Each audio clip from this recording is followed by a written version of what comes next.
The human colony ship Horizon Dawn moved slowly through the darkness of space, and inside the vessel 1,500 people slept in their quarters dreaming of the new world they would soon call home. Captain Richard Hayes sat in his command chair watching the stars pass by on the main screen, while his crew worked quietly at their stations. They had been traveling for 3 months now, and everything had gone smoothly until the sensors began beeping with an urgent warning tone. Lieutenant Commander Maria Santos looked up from her communications console with worry in her eyes and called out that an unknown vessel was approaching fast. The captain ordered everyone to their stations, and within moments the bridge was filled with activity as officers rushed to their posts. On the main screen, a strange ship appeared, and it was unlike anything humans had ever seen before. The hull shimmered with colors that seemed to change from purple to black and back again, while strange symbols glowed along its surface. Maria worked quickly to establish communication, and after a few tense moments a voice came through the speakers. The voice was deep and harsh like metal scraping against stone, and it spoke in a language that the computer had to translate. The speaker identified himself as Commander Vexnar of the Zarathi Empire, and he did not sound friendly at all. He told the humans that they had entered Zarathi space without permission, and that such disrespect could not be tolerated.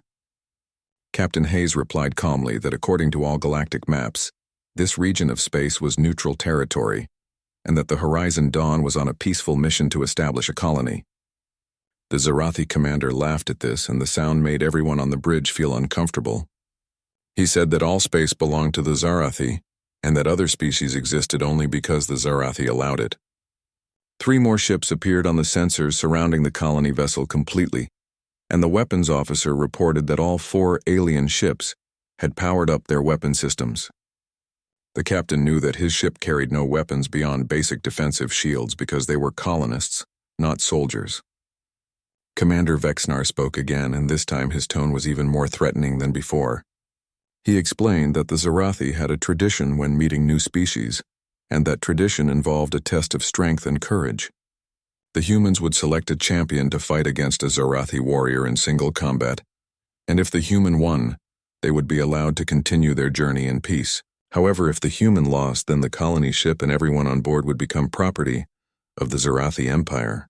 Captain Hayes asked what would happen if they refused to participate in this challenge, and the answer was immediate and brutal. The Zarathi would open fire and destroy the Horizon Dawn along with everyone inside. The captain requested time to consider the offer, and surprisingly, the alien commander agreed to wait for 1 hour before demanding an answer. As soon as the communication ended, Hayes called for an emergency meeting in the conference room. The senior officers gathered quickly, including Lieutenant Greg Palmer, who served as the head of security, and a young woman named Maya Johnson who worked in the Defense Coordination Department. Palmer spoke first, saying that they had no choice but to accept the challenge because fighting was impossible, and running would only delay the inevitable. The real question was who among them could possibly defeat an alien warrior in hand-to-hand combat. Several officers volunteered immediately, including Palmer himself, who had military training and combat experience from his time in the Earth Defense Force.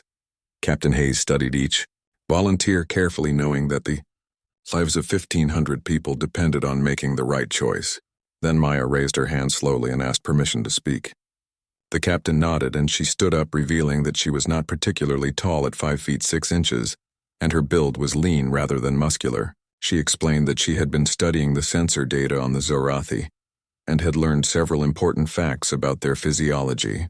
The aliens were indeed larger and stronger than humans, standing nearly 7 feet tall, with thick armored skin and 4 powerful arms. However, she noticed that their joints moved in predictable patterns similar to Earth reptiles, and that their center of gravity was higher than a human's, which could be used as an advantage. Palmer interrupted, asking what any of that mattered against an opponent who could probably tear a human apart with his bare hands. Maya looked directly at the security chief and told him calmly that she held a 7th-degree black belt in Shotokan karate and had trained in martial arts since she was 6 years old. She explained that karate was not about matching strength against strength, but rather about using an opponent's power against them through precise technique and timing.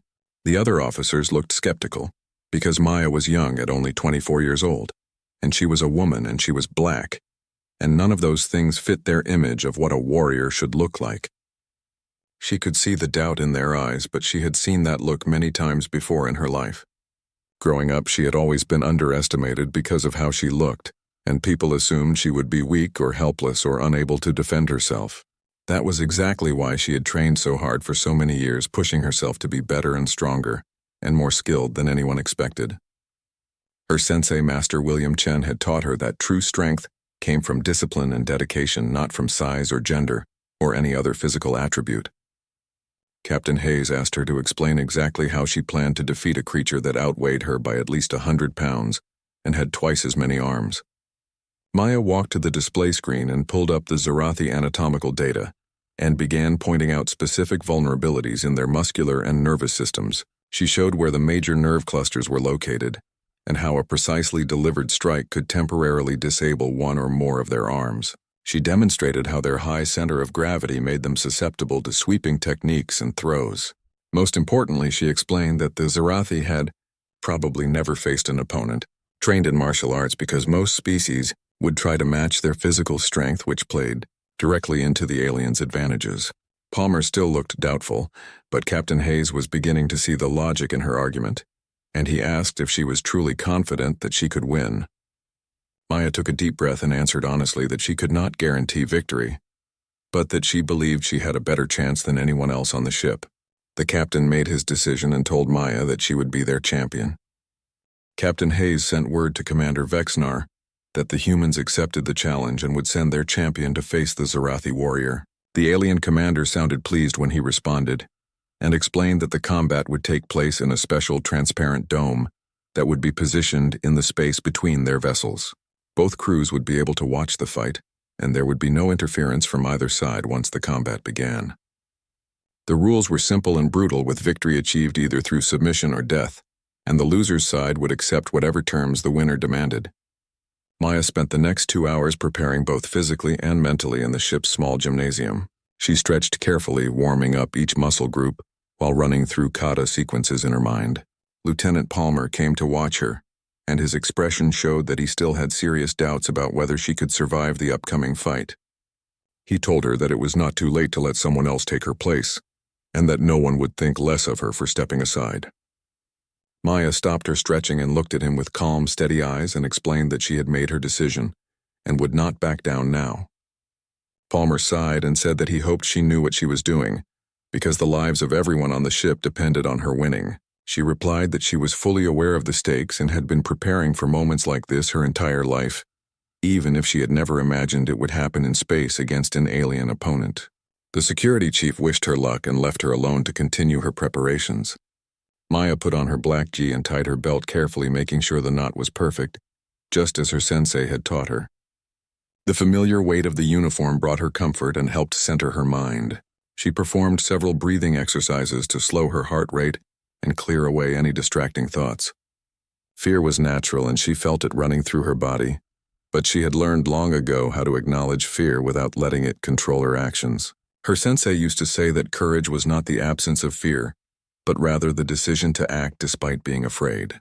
When the time came, Maya walked to the airlock where Captain Hayes and several other officers waited to see her off. The captain placed a hand on her shoulder and told her that she carried the hopes of every human on the ship and that he had faith in her abilities. Maria Santos gave her a hug and whispered that she would be praying for her safety and victory. Even Palmer stepped forward and offered his hand, saying that he had been wrong to doubt her and that he hoped she would prove him wrong again by winning. Maya shook his hand firmly and thanked him for his honesty. The airlock opened and she floated out into the void of space wearing a thin protective suit that would allow her to breathe and move freely in the combat dome. The dome itself was a marvel of Zarathi technology spanning 50 meters in diameter, with perfectly clear walls that made it seem like the fighters would be battling in open space. Artificial gravity inside the dome would allow for normal movement, and the temperature was set to a comfortable level for both species. Maya entered through one side while watching the Zarathi champion enter from the opposite side. The alien warrior was even more impressive in person than he had appeared in the sensor data. He stood at least 7 feet tall with broad shoulders and 4 massive arms that ended in 3 fingered hands, tipped with sharp black claws. His skin was covered in thick purple scales that looked like natural armor, and his head was elongated with multiple eyes positioned to give him nearly complete vision around his entire body. The Zarathi champion, whose name translated to something like Crusher of Bones, moved with surprising grace despite his bulk. He looked at Maya, and his expression clearly showed amusement and contempt. Through the communication system, she could hear the Zarathi crews laughing on their ships and making comments about how quickly their champion would tear apart the small human female. Commander Vexnar's voice came through, saying that he was disappointed the humans had sent such a weak-looking opponent, and that perhaps they did not value their lives very much.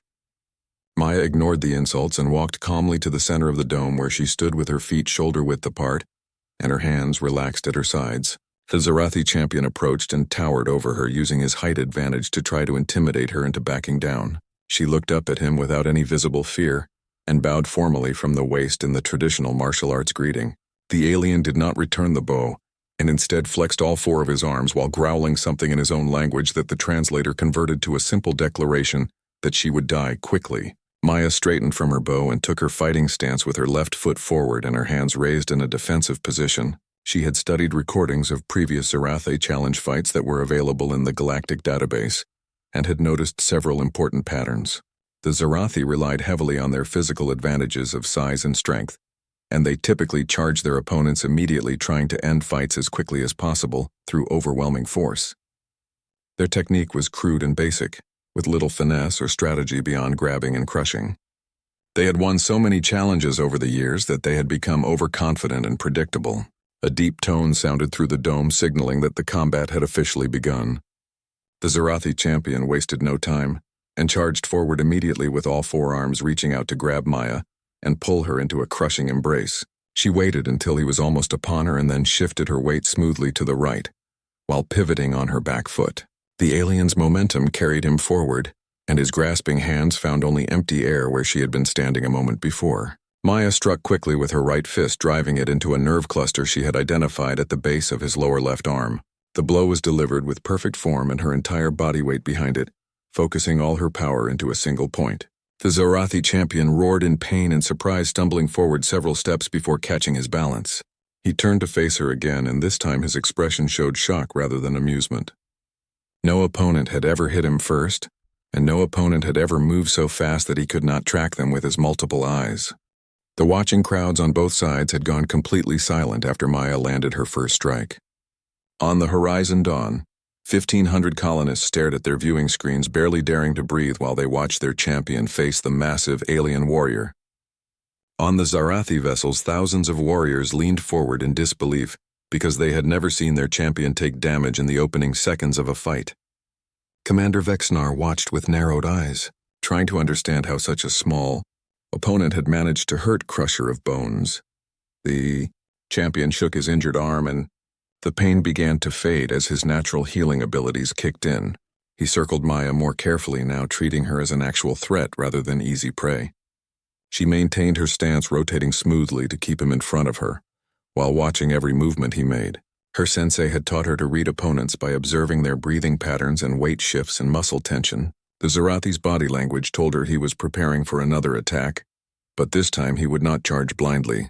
He feinted with his upper right arm, and when Maya moved to block, he struck with his lower left, trying to catch her off guard. She saw through the deception and dropped low beneath the strike while sweeping her leg out in a wide arc aimed at his forward ankle.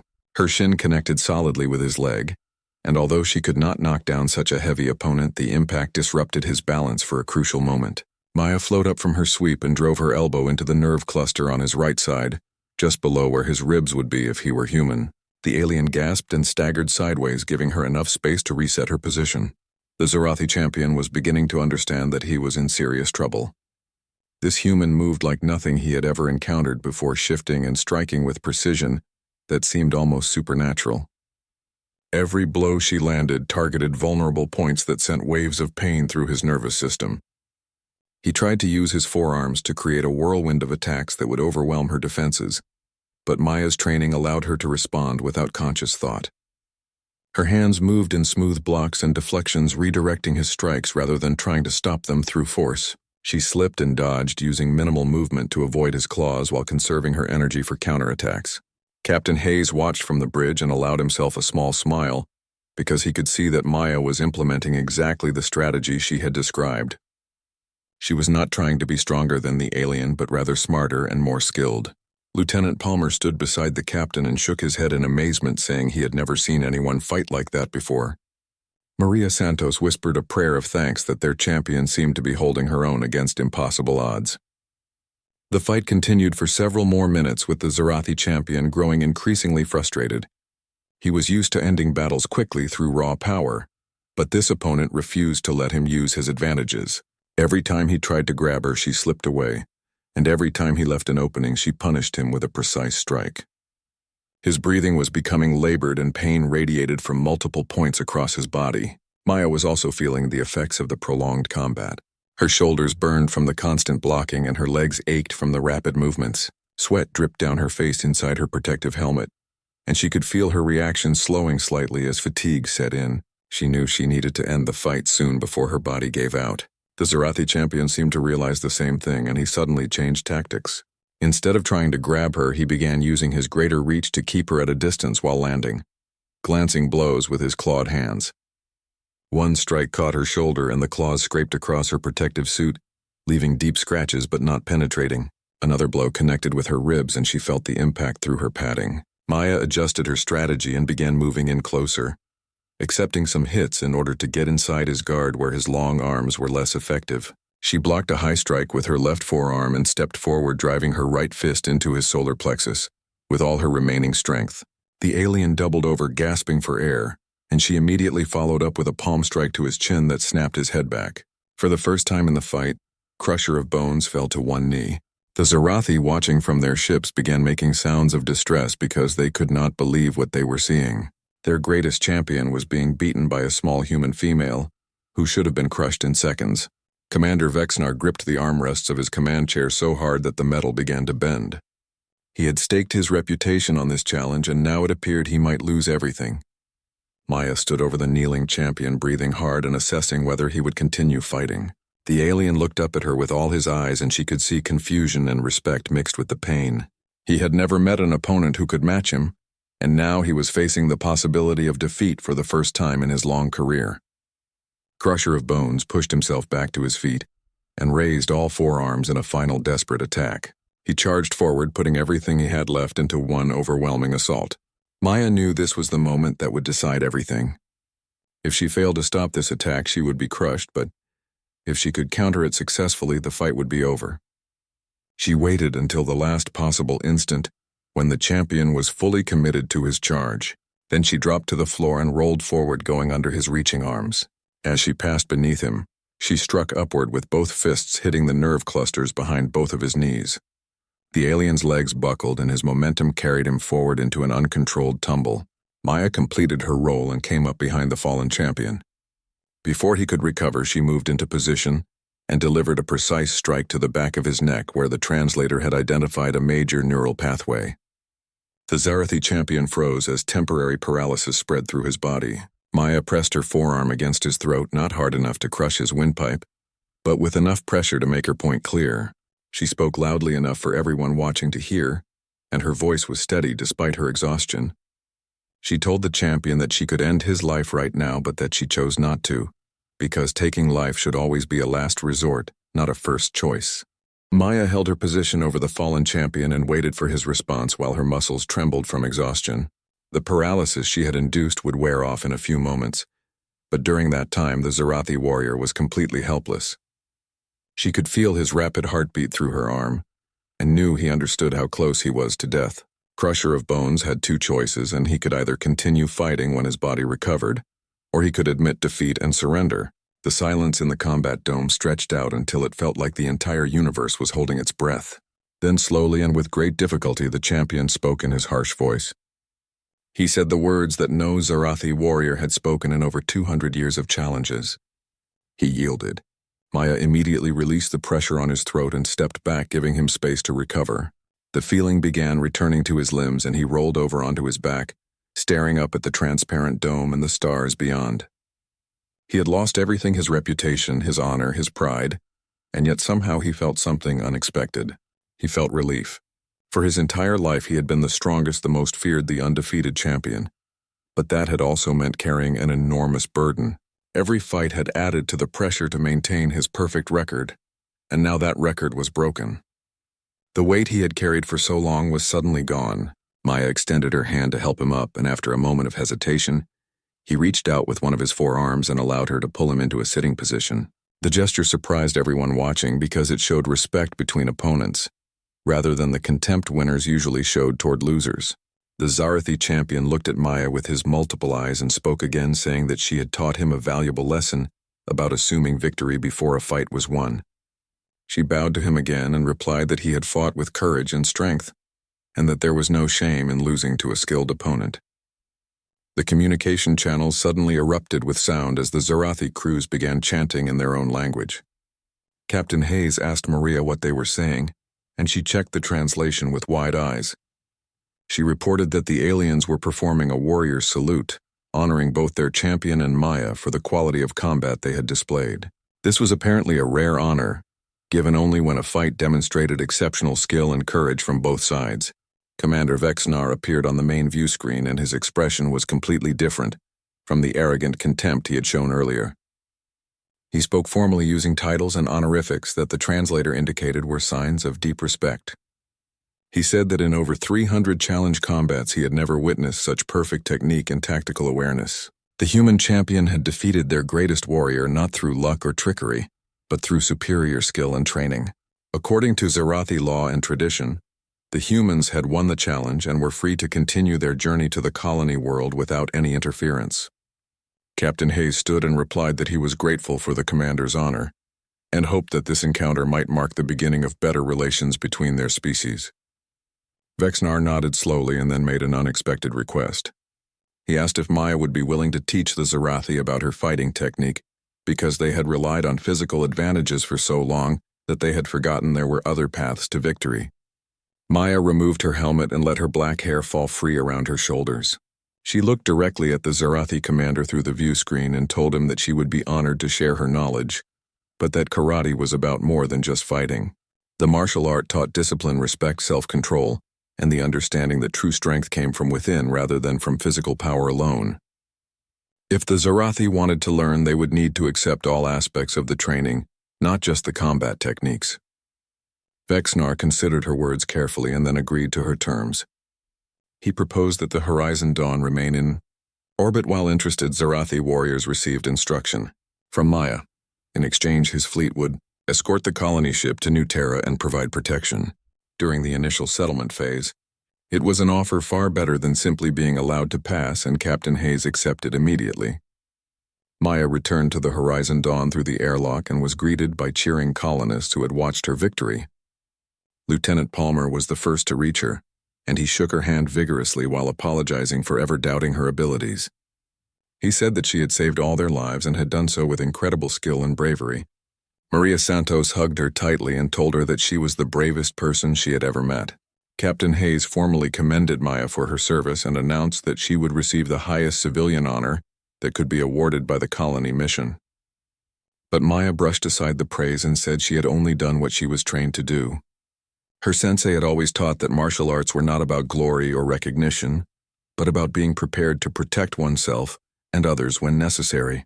Over the following days, the combat dome was converted into a training area where Maya began teaching groups of Zarathi warriors. The aliens were eager students, though they struggled at first with the concepts she was trying to convey.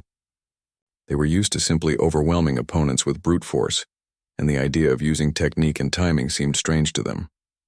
Maya started with the basics, teaching them proper stances and breathing techniques and the importance of balance. She demonstrated simple blocks and strikes, explaining how each movement had a specific purpose and how wasted motion was the enemy of efficiency. The Zarathi found it difficult to adapt their four-armed bodies to techniques designed for two-armed humans, but Maya worked with them to modify the forms. Crusher of Bones attended every training session and proved to be one of the most dedicated students. He told Maya privately that losing to her had been the best thing that ever happened to him because it had opened his eyes to his own limitations. He had been so focused on being unbeatable that he had stopped growing as a warrior. Now he had a chance to learn something completely new and become stronger than he had ever been before. Maya appreciated his honesty and told him that recognizing one's weaknesses was the first step toward overcoming them. As the training continued, something remarkable began to happen. The aggressive and arrogant Zarathi warriors started to change in subtle ways. They learned to bow before and after sparring matches, showing respect to their training partners. They learned to control their strength and pull their strikes to avoid injuring each other unnecessarily. Most importantly, they learned humility, as they discovered that their physical advantages meant nothing without proper technique to back them up. Commander Vexnar observed the training sessions with growing fascination and concern. He could see the changes happening in his warriors, but he was not sure whether those changes were good for the Zarathi Empire. His species had built their power on being feared throughout the galaxy, and this new philosophy of respect and discipline seemed to contradict everything they had achieved. He decided to speak with Maya privately about his concerns and invited her to his flagship for a formal meeting. Maya accepted the invitation and traveled to the Zarathi command vessel, accompanied by Captain Hayes and Lieutenant Palmer. The interior of the alien ship was impressive, with high ceilings and dim lighting that suited the Zarathi's visual preferences. They were led to a conference room where Vexnar waited along with several of his senior officers. The commander gestured for them to sit and then spoke directly to Maya. He explained that while he appreciated what she was teaching his warriors, he worried that making them less aggressive might weaken the Empire's military strength. The Zarathi had survived in a dangerous galaxy by being willing to use overwhelming force against any threat, and he feared that teaching them restraint might make them vulnerable to enemies. Maya listened carefully to his concerns and then responded with a question. She asked him whether the Zarathi had many true allies or only subjects who obeyed out of fear. Vexnar admitted that his species had no real allies because other races saw them as bullies and oppressors. Maya nodded and explained that strength built on fear was fragile because it required constant displays of force to maintain. True strength came from respect and cooperation, which created lasting bonds between peoples. She told him that the Zarathi could be even more powerful if they used their abilities to protect others rather than dominate them. A strong ally was worth more than 100 fearful subjects because allies would fight beside you willingly, while subjects would betray you the moment they sensed weakness. The commander sat back in his chair considering her words. One of his officers objected, saying that the Zarathi way had served them well for centuries, and there was no reason to change. Maya turned to address the officer and asked him a simple question. She wanted to know if he was truly satisfied with a life built on intimidating others, or if he sometimes wondered whether there might be something more fulfilling. The officer started to give an angry response but then stopped because Maya's question had touched something deep inside him. He admitted reluctantly that he did sometimes feel empty despite all his victories and conquests. Maya told him that was because dominance provided only temporary satisfaction, while respect and honor created lasting fulfillment. Captain Hayes added his own perspective, saying that humanity had learned similar lessons in their own history. His species had fought countless wars based on the idea that might made right, and those conflicts had nearly destroyed their entire civilization. It was only when humans learned to value cooperation over conquest that they had finally achieved peace and prosperity. He suggested that the Zarathi were at a crossroads where they could choose to continue down their current path, or embrace a new philosophy that might lead to something better. Vexnar was silent for a long time, and the tension in the room was thick enough to cut. Finally, he spoke, saying that he would need to think carefully about everything they had discussed. He dismissed the humans politely, and they returned to the Horizon Dawn, wondering whether their words had made any impact. Over the next few weeks, the training continued, and Maya pushed her students harder as they began to grasp the fundamentals. She introduced them to kata, which were prearranged sequences of movements designed to teach proper form and technique. The Zarathi found kata frustrating at first because they could not see the point of practicing movements without an opponent, but Maya explained that kata trained the body to move correctly without conscious thought. In a real fight, there would be no time to think about each movement, so the body needed to respond automatically, based on ingrained patterns. Crusher of Bones excelled at kata, and spent hours practicing the sequences until his movements became fluid and natural. He told Maya that he was beginning to understand what she meant about discipline and self-control. Before learning karate, he had always relied on his instincts and emotions during combat, but now he was learning to quiet his mind and let his training guide his actions. Maya was pleased with his progress and told him he had the potential to become a great martial artist if he continued to dedicate himself to the training. One day during a sparring session between two Zarathi students, Maya noticed that they were beginning to anticipate each other's movements and adjust their techniques accordingly. This was exactly what she had hoped to see because it meant they were learning to read opponents and think strategically, rather than simply attacking with brute force. She stopped the match and called all the students together to explain what she had observed.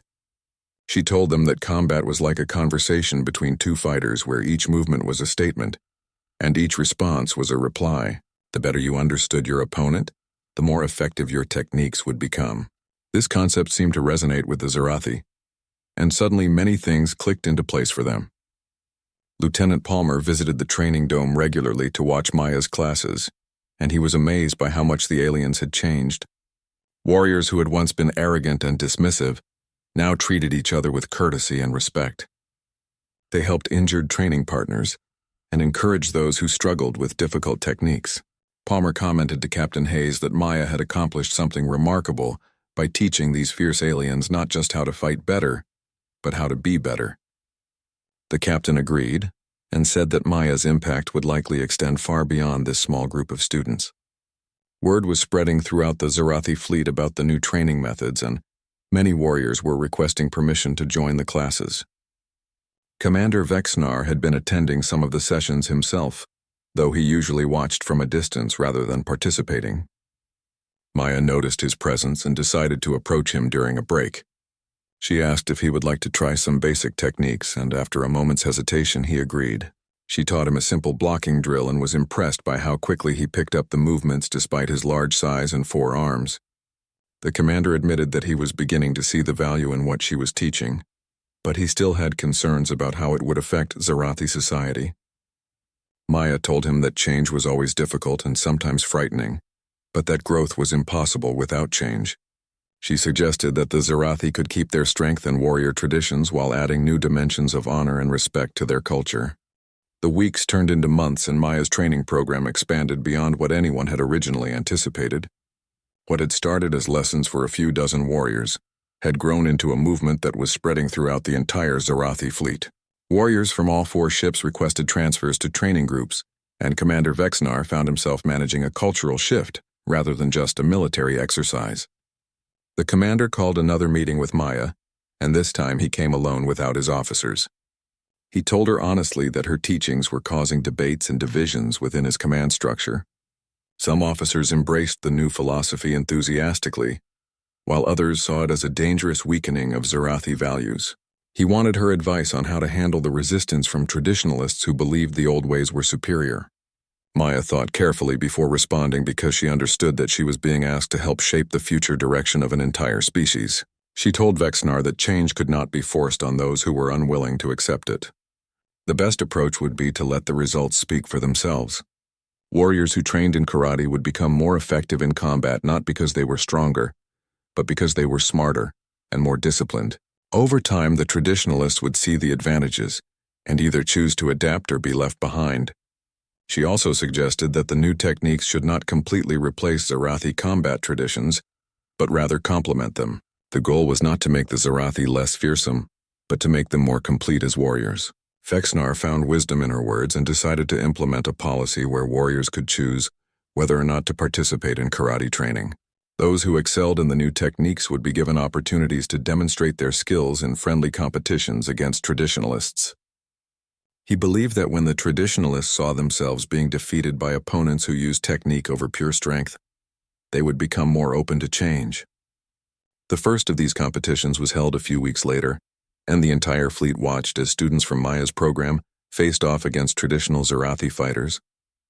The matches were close and exciting, with both sides showing impressive abilities. However, the karate-trained warriors won slightly more often than they lost, because they had learned to exploit openings and use their opponent's momentum against them. The traditionalists were forced to acknowledge that the new methods had value, even if they still preferred their old ways. Commander Vexnar observed these competitions with great interest and began to see broader implications for Zarathi society. If his warriors could learn to value skill and discipline over raw aggression, then perhaps the entire empire could shift toward a more sustainable model of power. He shared these thoughts with Maya during one of their private discussions and asked her how humans had managed similar transitions in their history. Maya explained that human civilization had gone through many phases, including periods of extreme violence and conquest. The turning point had come when humans realized that cooperation produced better outcomes than competition in the long run. Scientific advances, medical breakthroughs, and artistic achievements were almost always the result of people working together, rather than fighting each other. She acknowledged that there would always be times when force was necessary to defend against threats, but suggested that force should be a last resort rather than a first response. The commander listened intently and then asked a question that showed how much his thinking had evolved. He wanted to know if Maya believed the Zarathi could ever be accepted as equals by other species, rather than feared as oppressors. Maya told him truthfully that it would take time and consistent effort to change the galaxy's perception of his people. Actions spoke louder than words, and the Zarathi would need to demonstrate through their behavior that they had genuinely changed. She suggested that providing aid to species in need without demanding anything in return would be a good starting point. Protecting trade routes from pirates and helping colonies defend against natural disasters would show that the Zarathi could use their strength for benevolent purposes. Vexnar nodded slowly and said he would bring these ideas to the Zarathi High Council when he returned home. Meanwhile, the training program continued, and Maya introduced more advanced concepts to her students. She taught them about ki, or internal energy, and how focusing one's mind could enhance physical performance. The Zarathi were skeptical at first because they did not believe in things they could not see or measure. However, when Maya demonstrated how proper breathing and mental focus could increase striking power by measurable amounts, they became believers. Crusher of Bones proved particularly adept at harnessing ki, and his strikes became devastatingly powerful when combined with perfect technique. He began assisting Maya with teaching lower-level students and proved to be an excellent instructor because he understood both the Zarathi mindset and the karate philosophy. His transformation from arrogant champion to humble teacher inspired many other warriors to embrace the training more fully. Lieutenant Palmer continued to be amazed by what he witnessed, and he asked Maya if she would be willing to teach some basic self-defense techniques to the colonists. She agreed and began holding evening classes for interested humans, which attracted a large following. Many colonists had felt helpless during the initial confrontation with the Zarathi and wanted to learn how to protect themselves. Maya taught them simple but effective techniques that could be used against larger opponents, emphasizing that awareness and prevention were just as important as physical skills. Captain Hayes observed that Maya had become something of a celebrity aboard the Horizon Dawn, with people constantly asking for her time and attention. He worried that she might be burning herself out trying to meet everyone's expectations. When he expressed his concern, Maya thanked him, but assured him that teaching gave her energy rather than draining it. She explained that sharing knowledge was one of the most fulfilling things a person could do, because it created lasting impact that extended beyond one's own life. Her students would carry forward what she taught them, and hopefully pass it on to others, creating a ripple effect that could touch countless lives.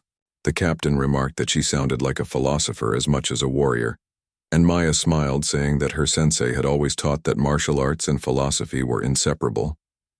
Combat techniques without ethical guidance were just violence, while philosophy without practical application was just empty words.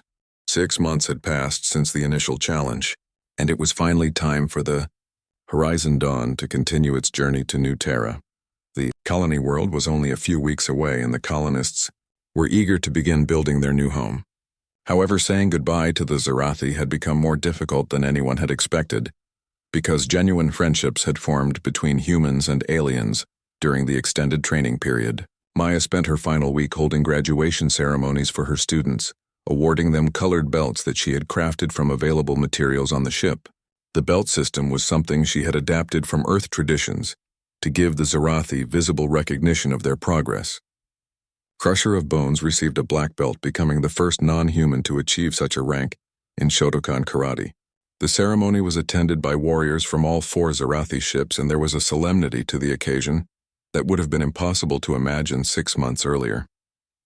Commander Vexnar gave a speech thanking Maya for everything she had taught his people. He said that she had come to them as an opponent, but had left as a teacher, a friend, and an example of what true strength looked like. The Zarathi had built their empire on the belief that power came from dominating others, but Maya had shown them that real power came from mastering oneself. He announced that the Zarathi High Council had reviewed reports of the training program, and had decided to make karate an official part of military education throughout the empire. Instructors would be sent to learn from the graduates who had trained directly under Maya, and those instructors would establish dojos on Zarathi worlds. The commander also revealed that the council had voted to revise their policies toward other species, moving away from automatic hostility and toward more diplomatic approaches. Maya was deeply moved by this news and told Vexnar that she was honored to have played a small part in helping the Zarathi find a new path forward. She reminded everyone present that the real work was just beginning, because changing established patterns of behavior required constant effort and vigilance. It would be easy to slip back into old habits when faced with challenges or threats. She encouraged them to remember the principles they had learned and to teach those principles to future generations. Crusher of Bones stepped forward and presented Maya with a gift on behalf of all her students. It was a medallion crafted from rare Zarathi metals showing a four-armed figure in a karate stance surrounded by stars. The inscription translated to Defender of Honor and Breaker of Chains, which was apparently a title of great respect in Zarathi culture. Maya accepted the gift with tears in her eyes and promised to treasure it always.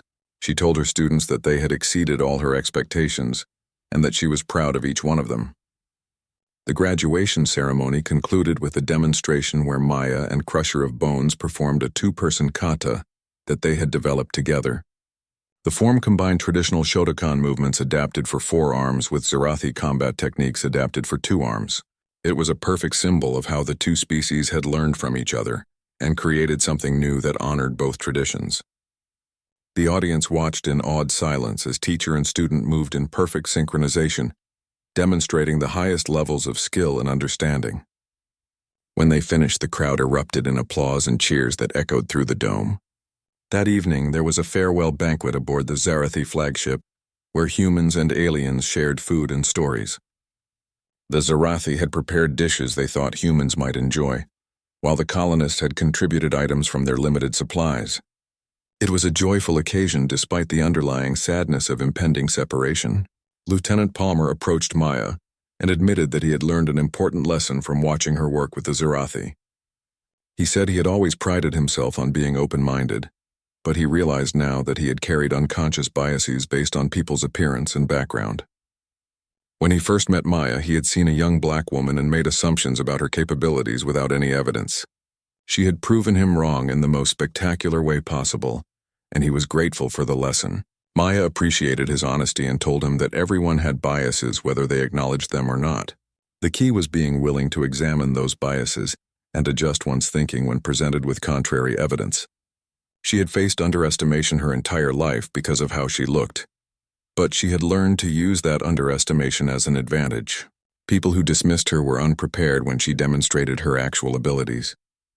Captain Hayes gave his own farewell speech praising the Zarathi for their hospitality and expressing hope that the relationship between their species would continue to grow stronger. He announced that the human colony on New Terra would welcome Zarathi visitors and looked forward to future cultural exchanges.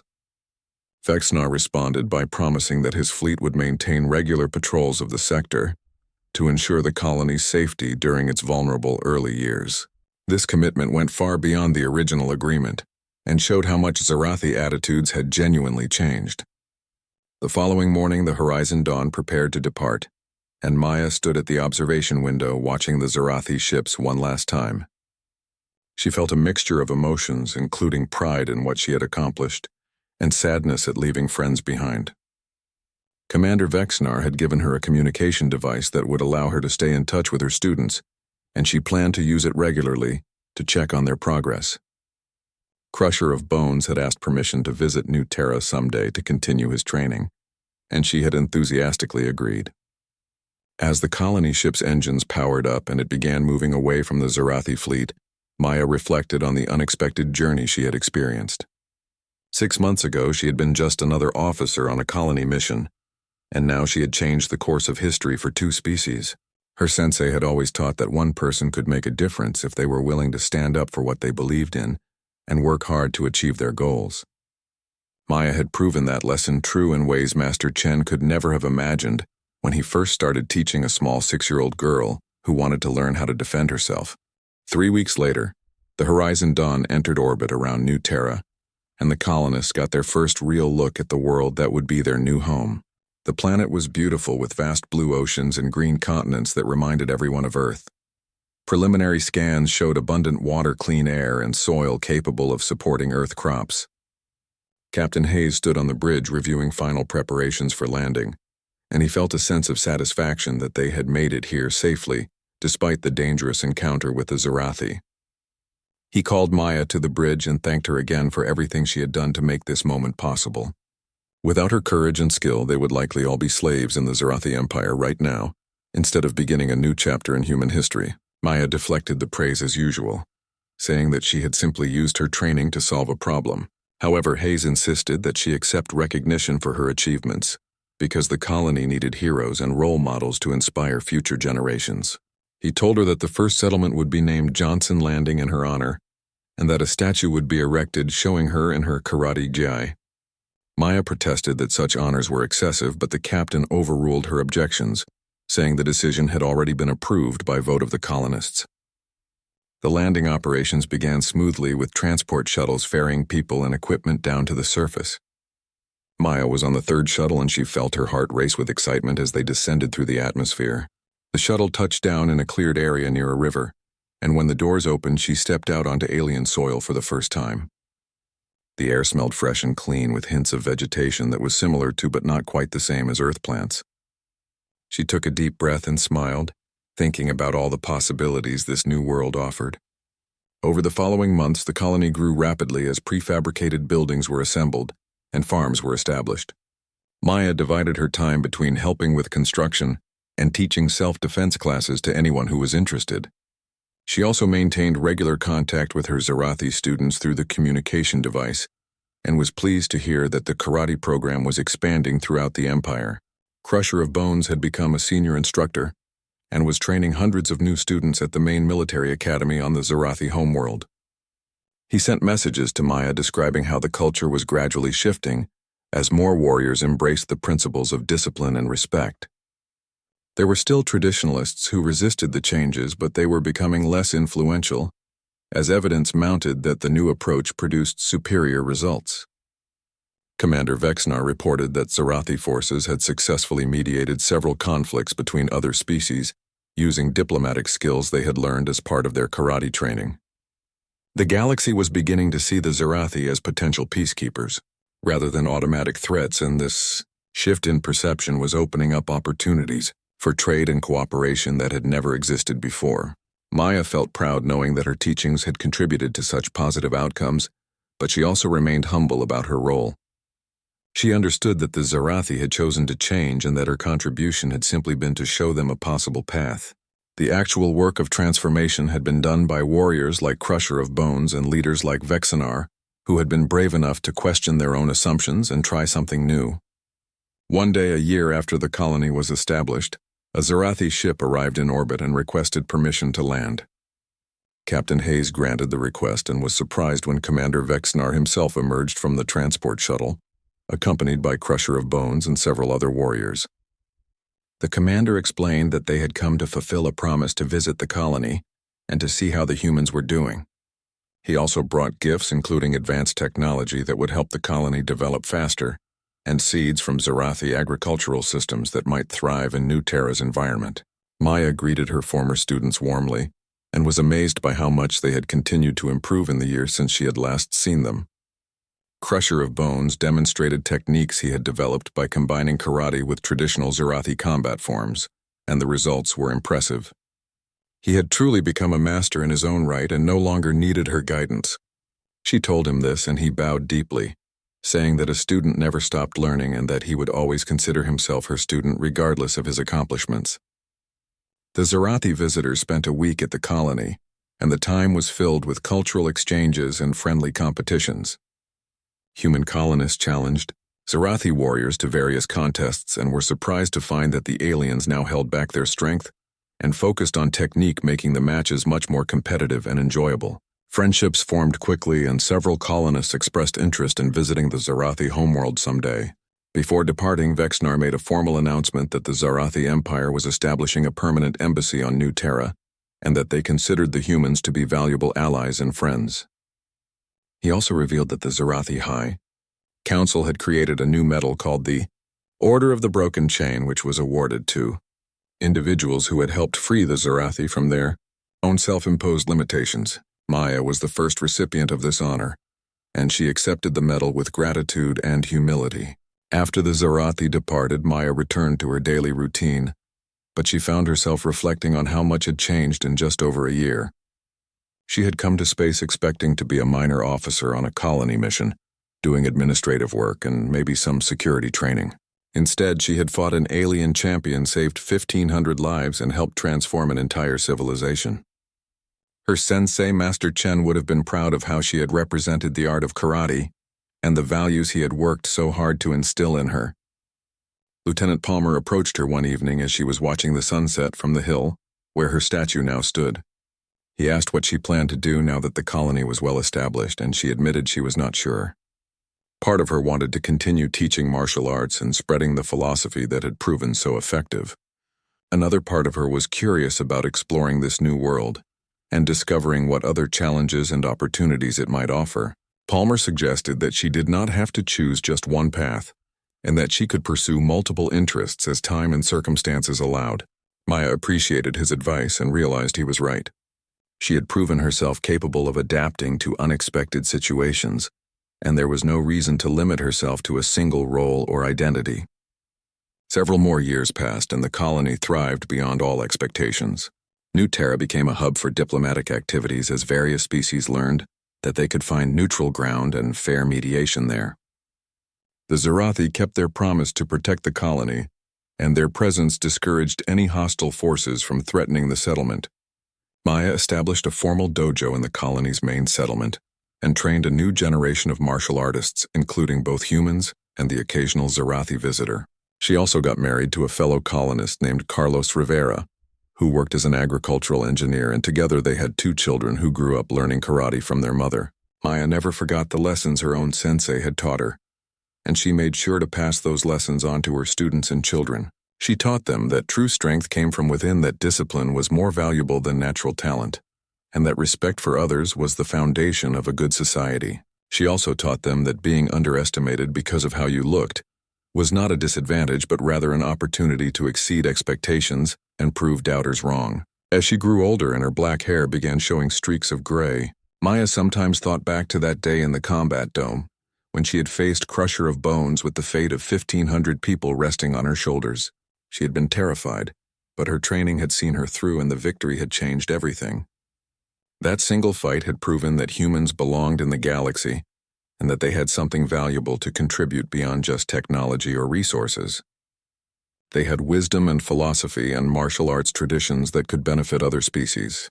The statue on the hill depicted her in the moment, right after the fight when she had helped the fallen champion to his feet.